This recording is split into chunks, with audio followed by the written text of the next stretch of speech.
Монгол Улсын их хурлын дарга Зандаа хүүгийн хувьд Монгол улсад албан ёсны альчлал хийж байгаа бүгд найрамдах энэтхэг улсын парламентын доод танхимын дарга хатагта Сумитра Махашин нар өнөөдөр хавдар судлалын үндэсний төвд ажиллалаа.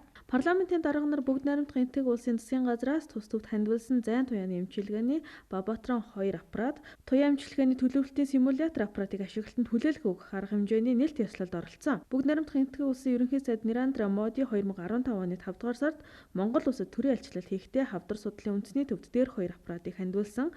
2015 онд бүгд найрамдах энэтхэг улсын Panacea Medical Technologies компанид үйлдвэрсэн эдгээр аппаратыг хоёр улсын инженер техник мэргэжилтнүүд хамтран суурилж туяа эмчилгээнд инхүү ашиглахад бэлэн болгосон байна. Туяа эмчилгээний төлөвлөлтийн Imaging энгийн симулятор аппарат нь эрдэнэтгийн харалтын тусламжтайгаар хүний биед байгаа хавдрын голомтыг цаг алдалгүй оншилж эмчилгээ хийх нөхцөлийг бүрдүүлдэг байна. Харин зайн туяа эмчилгээний Бабатрон 2 аппарат нь хүний биеэс тодорхой зайд байрласан цацраг идэвхт кобальт 60 ус гүүрээр гарч байгаа гамма цацрагаар хорт хавдрын эсэд үйлчилж эсийн хуваагдлыг сааруулах, зогсоох өвөрмөц эмчилгээ хийдэг байна.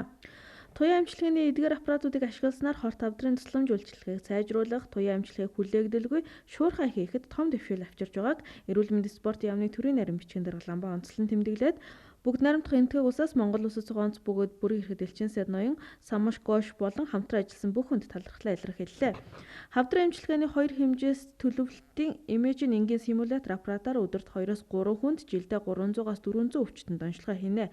Харин зайн туяа эмчилгээний Бабатрон 2 аппаратаар толгой хүзүү, тарих улаан хоолой, уушиг, хөх, умаа хүзүүний зэрэг хорт хавдрын зайн туяа эмчилгээг өдөрт 30-аас 50 хүнд жилдээ 600-аас 800 өвчтөнд хийх боломжтой гэдгийг хавдар судлалын үндэсний төвийн ерөнхий захирал Төмөрбаатар танилцуулсан. Бүгд найрамдах энэтхэг улсын парламентын доод танхимын дарга хатагта Симутра Махажин өнөөдөр энэхүү арга хэмжээнд хоёр улсын хамтын ажиллагаа салбар бүрт өргөжөж бодит ажил хэрэг болж байгаад талархалтай байгаагаа илэрхийлээд хүн амын эрүүл мэндийн төлөө хөрөнгө оруулалт хийх нь юу юунаас илүү чухал болохыг онцлон тэмдэглэлээ.